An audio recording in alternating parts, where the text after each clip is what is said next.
Hi everyone, this is Shirley, and I will present our work investigating how the automation apps could be weaponized to abuse intimate partners. This work is a collaboration with Chung, Jacob Vervelde, Nishant Korapati, Rahul Chatterjee, and Kassem Fawaz.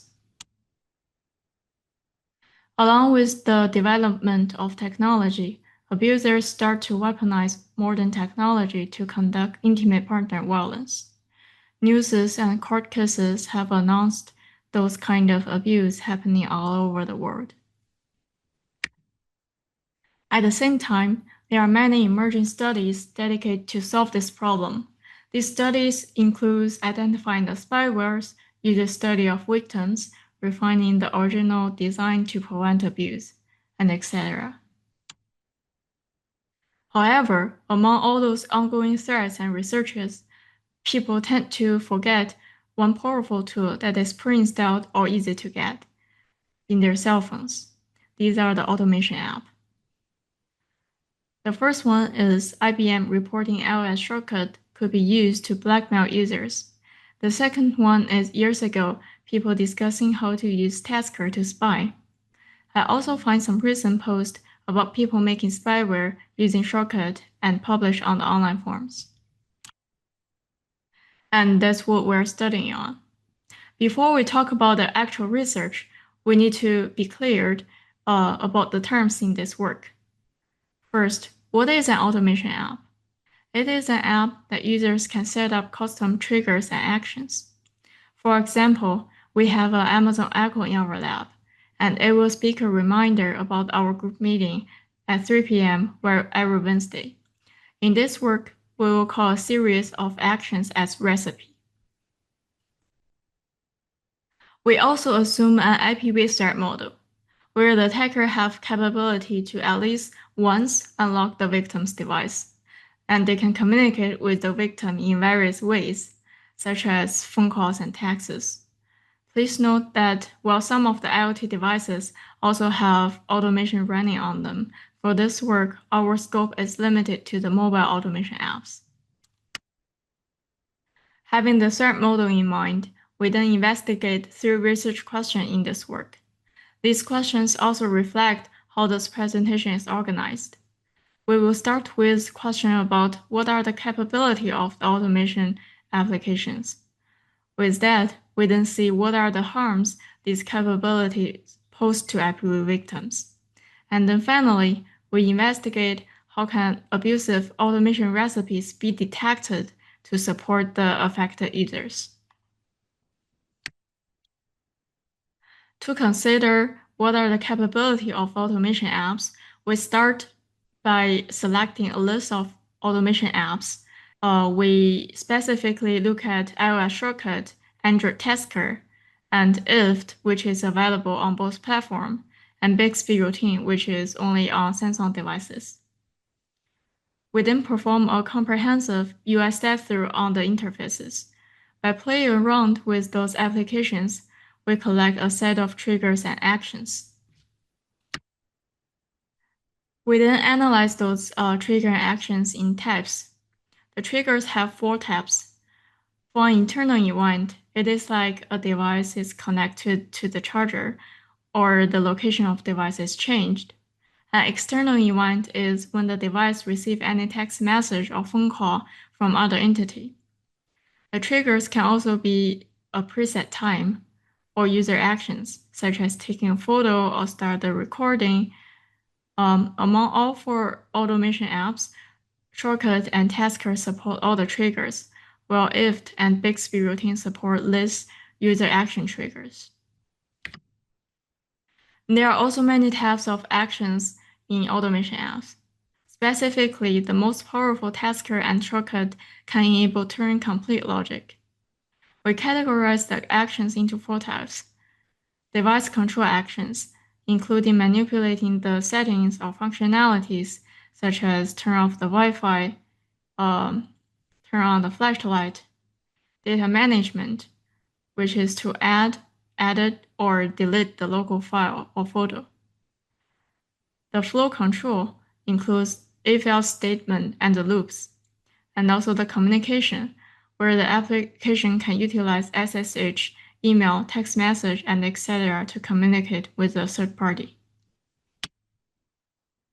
Having all those capabilities in mind, we then answer our first research question: what are the automation apps' capability?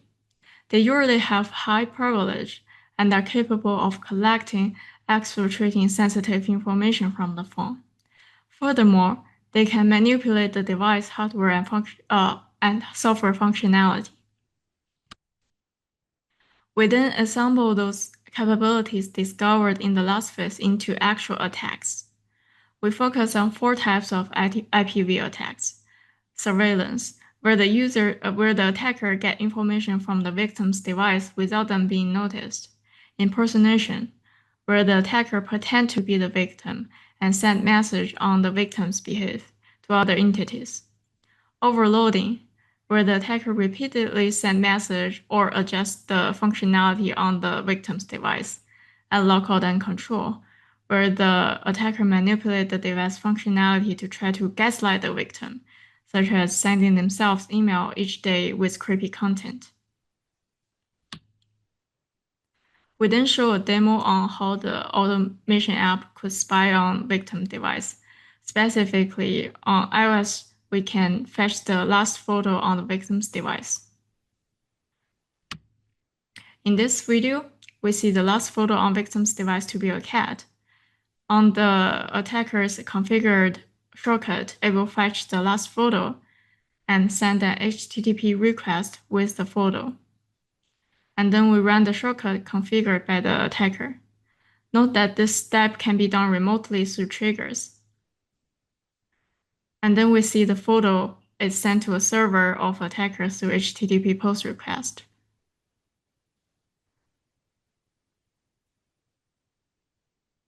After downloading, we see the last cat photo appear on the attacker's end. Seeing the feasibility of producing attacks, we then conclude the RQ2 that automation apps are capable of enabling 4 IPv attacks: surveillance, overloading, impersonation, and lockout and control. In this paper, we also discuss why the current notification mechanism make it harder for people to trace those attacks, and also showcase of 4 different attacks through 4 different automation apps. Please refer to the paper for more details. To detect those malicious automation recipes we discussed before, we specifically select iOS shortcut as a platform to design a detecting pipeline that run it over the public shortcut recipe domains. We ran through 4 domains, collected over 12K shortcuts in total. We first scraped the shortcut links from the 4 public domains, and then convert them into XML source code, and then finally run over our translator and convert them into human-readable text representations. For example, this shortcut contains a set of actions to get the last photo, resize it, convert it, and then encode it into base64 code, and then send it to a dummy number. The middle image is how this shortcut looks like in the XML format, and then we select the important information to translate into the text representation. We then put the text representation into an initial filter to see if it's containing any exploitable actions, such as sending things through text message or get the user location. The filtered recipes will then be sent to a large language model to further analyze. The detector needs to determine if a recipe could be used to conduct any of the 4 IPv attacks. So we abstract those attacks into attack operators. For surveillance is the data collection, data exfiltration, and trace heading. For impersonation is data insertion and data exfiltration.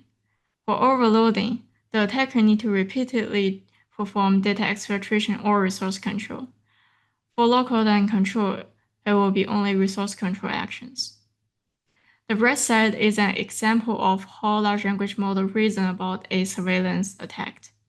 It starts with finding the data collection actions, and then find the data exfiltration actions, and see if there's any execution paths between two. The large language model will then reason if the process contains any actions such as encoding into base64 or having show and run an option toggled off on that action, which means the attacker could want the actions to be done in a stealthy manner. In the final step, the large language model will make a ternary decision for this recipe based on the rationale. It is feasible because the inherent data flow chain appears on the XML source code. We keep this part in our text representation for large language model to understand. The left side is the original shortcut that we see before, and the right side is the text representations. As you see, the UUID from last action is transferred to the next action.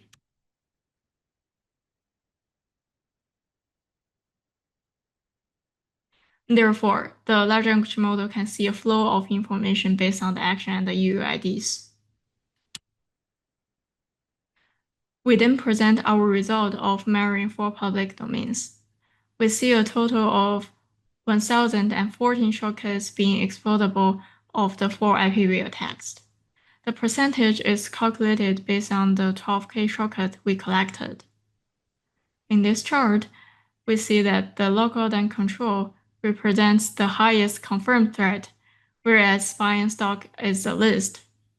We also run manual analyze on selected maybe cases, and it turns out for the shortcuts labeled as maybe, most of them should be considered as no. With these findings, we then emailed the automation app company and domain managers. For Apple, we submitted a safety issue ticket to their security center. We get responses from Tasker and Apple. While Tasker considered their app does have the potential to be misused, it is hard for them to find a way against the abuse. For Apple, the representative alerted that people should not give physical access to other entities, and the users should be responsible for preventing unauthorized access to their devices. Here we conclude the RQ3. Our large language model-based detector is capable of examining the potential of a shortcut recipe being misused. This detector is also open sourced. We release a Docker image to deploy it. Please check it out for further detail in our paper. We propose following mitigations from 4 aspects. The system should first identify the potential issue with the installed recipes, and also warn the users for abusive execution patterns. Then our large language model assisted recipe analyze could be integrated into the device to perform a real-time detect through maybe a lightweight local model. To further reduce the risk, the automation apps should enable per-recipe runtime permissions. And then finally, the automation apps should give persistent notifications when accessing sensitive information or sensors. We also recommend collaborating with local tech clinic to offer help for victims. And we will host an online site for the users to self-check on their installed shortcuts. And that's all I have. I want to send a big thank you to people who collaborated with me in this work. Thank you.